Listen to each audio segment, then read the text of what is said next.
The Mandrakes by Clark Ashton Smith. A brief tale of sorcery and the weird homunculi that grew in the grave of a murdered woman. Gilles Grenier, the sorcerer, and his wife Sabine, coming into Lower Averoigne from parts unknown, or at least unverified, had selected the location of their hut with a careful forethought. The hut was close to those marches through which the slackening waters of the river Issoire, after leaving the great forest, had overflowed in sluggish, reed-clogged channels and sedge-hidden pools, mantled with scum like witches' oils. It stood amongst osiers and alders on a low, man-shaped elevation, and in front, toward the marshes, there was a loamy meadow bottom where the short, fat stems and tufted leaves of the mandrake grew in lush abundance, being more plentiful and of greater size than elsewhere through all that sorcery-ridden province. The fleshy, bifurcated roots of this plant, held by many to resemble the human body, was used by Gilles and Sabine in the brewing of love philters. Their potions, being compounded with much care and cunning, soon acquired a marvellous renown among the peasants and villagers, and were even in request among people of a loftier station, who came privily to the wizard's hut. They would rouse, people said, a kindly warmth in the coldest and most prudent bosom, would melt the armour of the most obdurate virtue. As a result, the demand for these sovereign magistrals became enormous. The couple dealt also in other drugs and simples, in charms and divination, and Gilles, according to common belief, could read infallibly the dictates of the stars. Oddly enough, considering the temper of the 15th century, when magic and witchcraft were still so widely reprobated, he and his wife enjoyed a repute by no means ill or unsavoury. No charges of malefice were brought against them, and because of the number of honest marriages promoted by the philters, the local clergy were content to disregard the many illicit amours that had come to a successful issue through the same agency. It is true there were those who looked askance at Gilles in the beginning, and who whispered fearfully that he had been driven out of Blois, where all persons bearing the name Grenier were popularly believed to be werewolves. They called attention to the excessive hairiness of the wizard, whose hands were black with bristles, and whose beard grew almost to his eyes. Such insinuations, however, were generally considered as lacking proof, insomuch as no other signs or marks of lycanthropy were ever displayed by Gilles, and in time, for reasons that have been sufficiently indicated, the few detractors of Gilles were wholly overborne by a secret but widespread sentiment of public favour. Even by their patrons very little was known regarding the strange couple, who maintained the reserve proper to those who dealt in mystery and enchantment. Sabine, a comely woman with blue-grey eyes and wheat-coloured hair, and no trace of the traditional witch in her appearance, was obviously much younger than Gilles, whose sable mane and beard were already touched with the white warp of time. It was rumoured by visitors that she had oftentimes been overheard in sharp dispute with her husband, and people soon made a jest of this, remarking that the philters might well be put to a domestic use by those who purveyed them. But aside from such rumours and ribaldries, little was thought of the matter. The connubial infelicities of Gilles and his wife, whether grave or trivial, in no wise impaired the renown of their love potions. Also, little was thought of Sabine's absence when, 5 years after the coming of the pair into Averoigne, it became remarked by neighbours and customers that Gilles was alone. In reply to queries, the sorcerer merely said that his spouse had departed on a long journey, to visit relatives in a remote province. The explanation was accepted without debate, and it did not occur to anyone that there had been no eyewitnesses of Sabine's departure. It was then mid-autumn, and Gilles told the inquirers in a somewhat vague and indirect fashion that his wife would not return before spring. Winter came early that year and tarried late, with deeply crusted snows in the forest and on the uplands, and a heavy armour of fretted ice on the marshes. It was a winter of much hardship and privation. When the tardy spring had broken the silver buds of the willows and had covered the alders with a foliage of chrysolite, few thought to ask Gilles regarding Sabine's return. And later, when the purple bells of the mandrake were succeeded by small orange-coloured apples, her prolonged absence was taken for granted. Gilles, living tranquilly with his books and cauldrons, and gathering the roots and herbs for his magical medicaments, was well enough pleased to have it taken for granted. He did not believe that Sabine would ever return, and his unbelief, it would seem, was far from irrational. He had killed her one eve in autumn, during a dispute of unbearable acrimony, slitting her soft, pale throat in self-defence with a knife which he had wrested from her fingers when she lifted it against him. Afterwards he had buried her by the late rays of a gibbous moon beneath the mandrakes in the meadow bottom, replacing the leafy sods with much care, so that there was no evidence of their having been disturbed other than by the digging of a few roots in the way of daily business. After the melting of the long snows from the meadow, he himself could scarcely have been altogether sure of the spot in which he had interred her body. He noticed, however, as the season drew on, that there was a place where the mandrakes grew with even more than their wonted exuberance, and this place, he believed, was the very site of her grave. Visiting it often, he smiled with a secret irony, and was pleased rather than troubled by the thought of that charnel nourishment which might have contributed to the lushness of the dark, glossy leaves. In fact, it may well have been a similar irony that had led him to choose the mandrake meadow as a place of burial for the murdered witch-wife. Gilles Grenier was not sorry that he had killed Sabine. They had been ill-mated from the beginning, and the woman had shown toward him in their quotidian quarrels the venomous spitefulness of a very hell-cat. He had not loved the vixen, and it was far pleasanter to be alone, with his somewhat sombre temper unruffled by her acrid speeches, and his sallow face and grizzling beard untorn by her sharp fingernails. With the renewal of spring, as the sorcerer had expected, there was much demand for his love-philtres among the smitten swains and lasses of the neighbourhood. There came to him also the gallants who sought to overcome a stubborn chastity, the wives who wished to recall a wandering fancy or allure the forbidden desires of young men. Anon it became necessary for Gilles to replenish his stock of mandrake potions, and with this purpose in mind he went forth at midnight beneath the full May moon, to dig the newly grown roots from which he would brew his amatory enchantments. Smiling darkly beneath his beard, he began to cull the great moon-pale plants which flourished on Sabine's grave, digging out the homunculus-like taproots very carefully with a curious trowel made from the femur of a witch.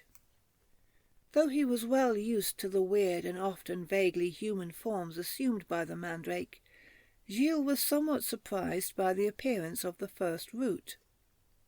It seemed inordinately large, unnaturally white, and, eyeing it more closely, he saw that it bore the exact likeness of a woman's body and lower limbs, being cloven to the middle and clearly formed even to the 10 toes.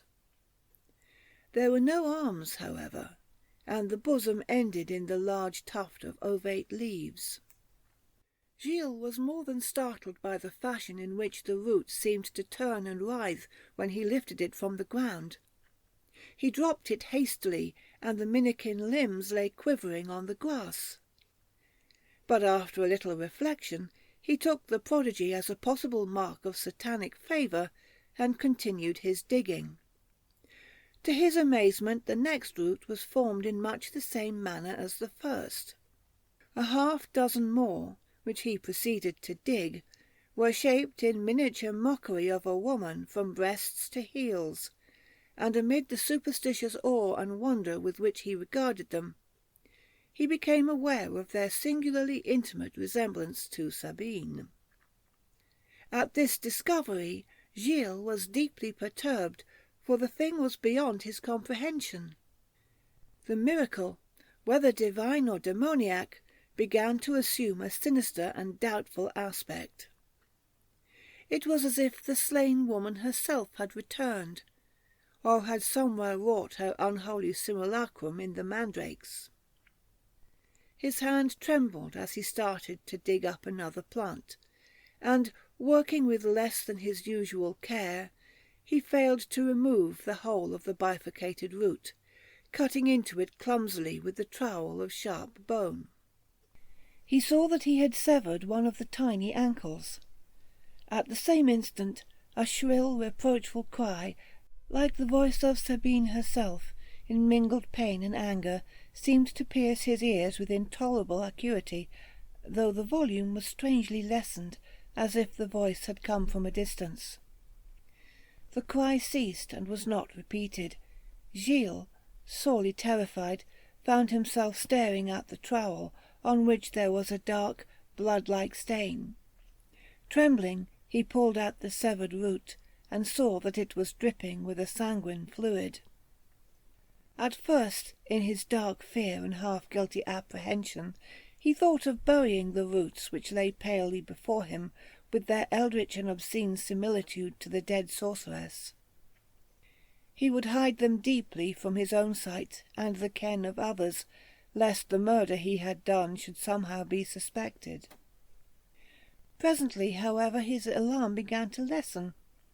It occurred to him that, even if seen by others, the roots would be looked upon merely as a freak of nature, and would in no manner serve to betray his crime, since their actual resemblance to the person of Sabine was a thing which none but he could rightfully know.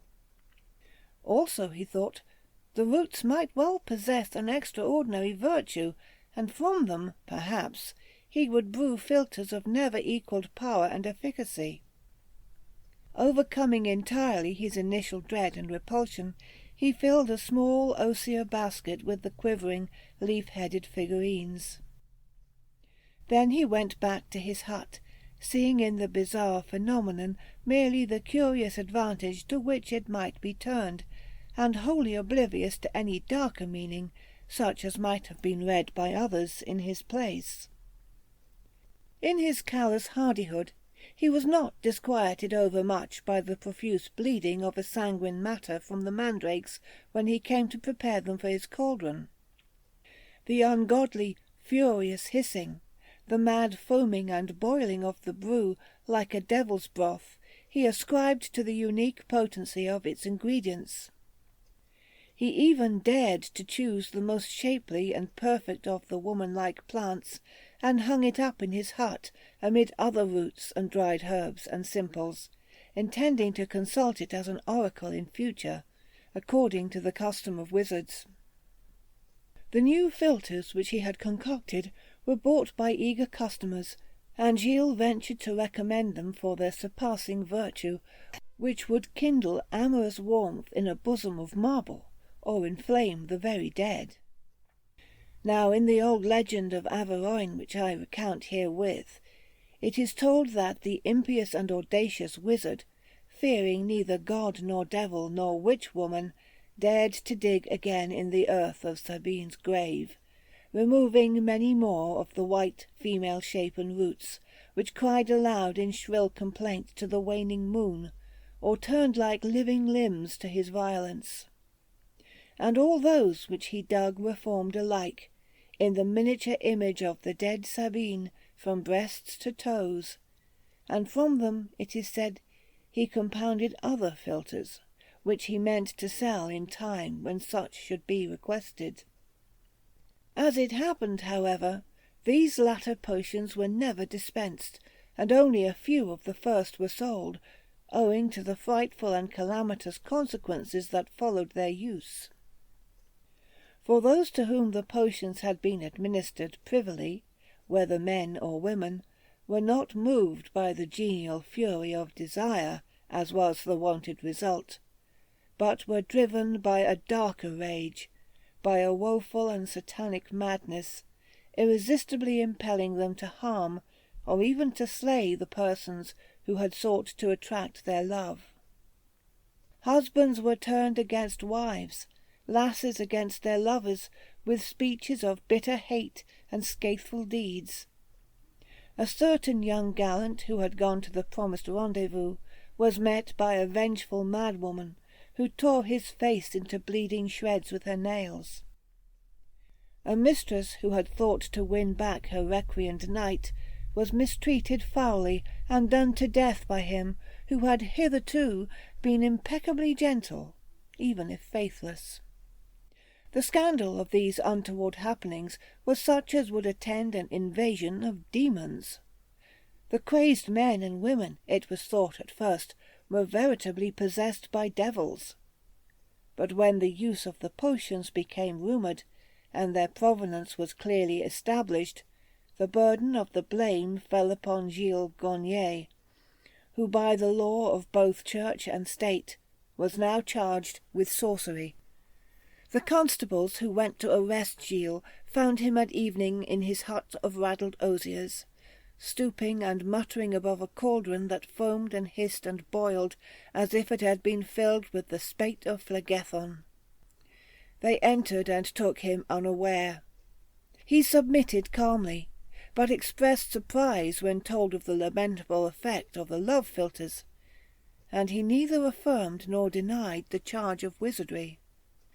As they were about to leave with their prisoner, the officers heard a shrill, tiny, shrewish voice that cried from the shadows of the hut, where bunches of dried simples and other sorcerous ingredients were hanging.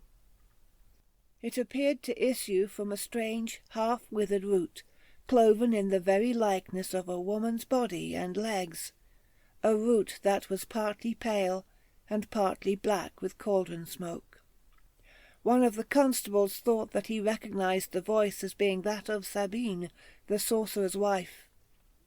All swore that they heard the voice clearly, and were able to distinguish these words: "Dig deeply in the meadow, where the mandrakes grow the thickliest." The officers were sorely frightened, both by this uncanny voice and the obscene likeness of the root, which they regarded as a work of Satan. Also there was much doubt anent the wisdom of obeying the oracular injunction.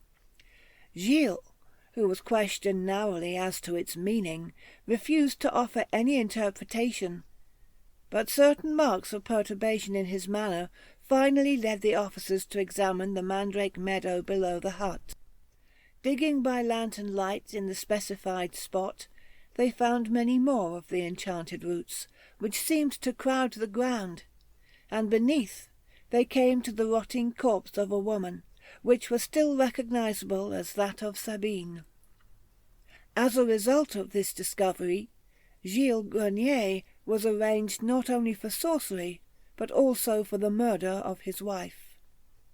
He was readily convicted of both crimes, though he denied stoutly the imputation of intentional malefice, and claimed to the very last that he had killed Sabine only in defence of his own life against her termagant fury. He was hanged on the gibbet in company with other murderers, and his dead body was then burned at the stake.